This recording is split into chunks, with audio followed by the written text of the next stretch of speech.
नमस्कार, मैं हूं संगीता राय। पूर्वांचल एक्सप्रेस न्यूज के इस वेब पोर्टल में आपका स्वागत है। आइए देखते हैं हमारे संवाददाता राम सकल यादव की यह विशेष रिपोर्ट।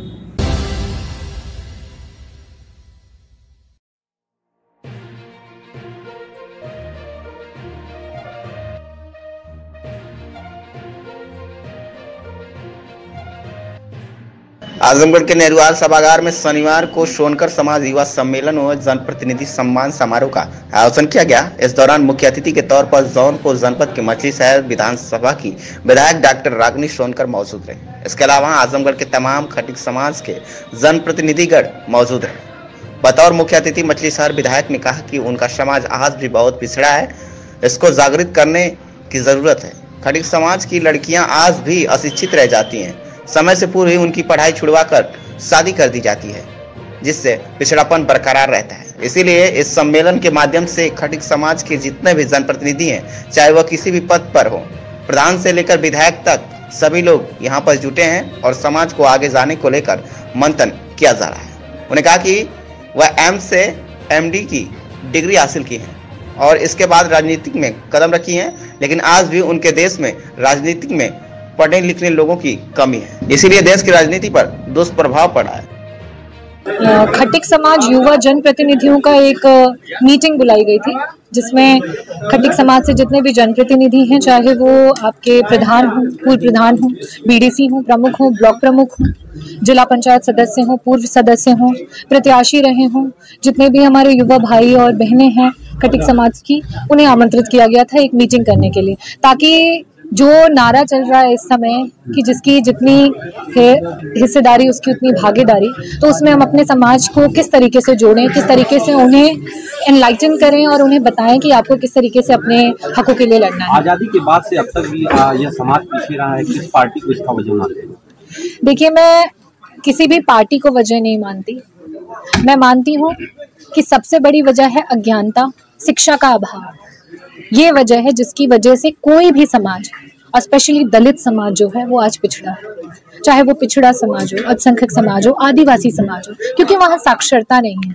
और आज जो प्रेजेंट सरकार है वो भी जिस तरीके से काम कर रही है, कहीं पे भी साक्षरता नहीं दिखाई देती है।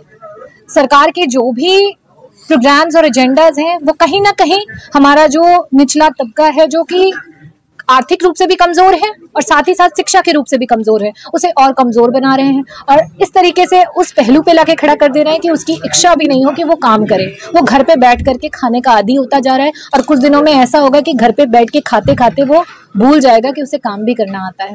ये कार्यक्रम मेरे द्वारा नहीं, मेरे समाज के युवा साथियों द्वारा आयोजित किया गया है।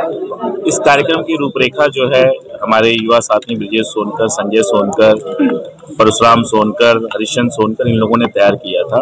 और इस कार्यक्रम का उद्देश्य ये था कि जो हमारे समाज के युवा जनप्रतिनिधि हैं, जैसे कि प्रधान, जिला पंचायत सदस्य, BDC या पूर्व के प्रधान, महाप्रधान, इन लोगों को इस कार्यक्रम में स्पेशली बुलाया गया था और उनको राजनीतिक रूप से जागरूक करने के लिए हमारे जो विचार थे उनको प्रस्तुत किए गए। क्या आप मानते हैं कि राजनीतिक तौर पे समाज की उपेक्षाएं भी हो रही हैं?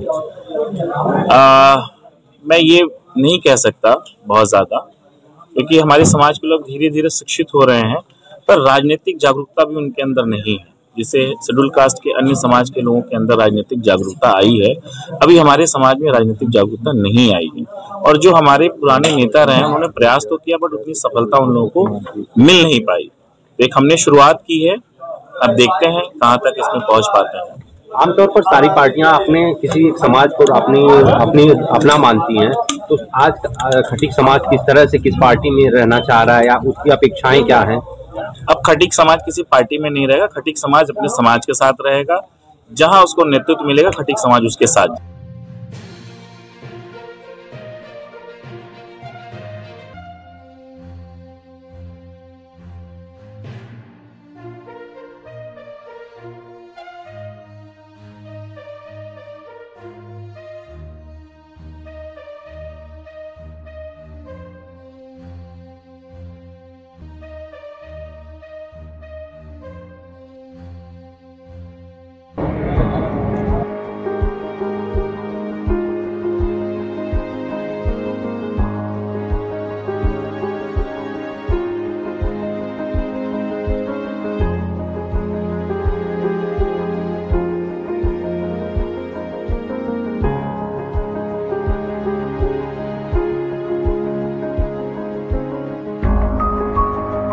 हमारी खबर पसंद आई हो तो हमारे चैनल को लाइक, सब्सक्राइब और शेयर जरूर करिए।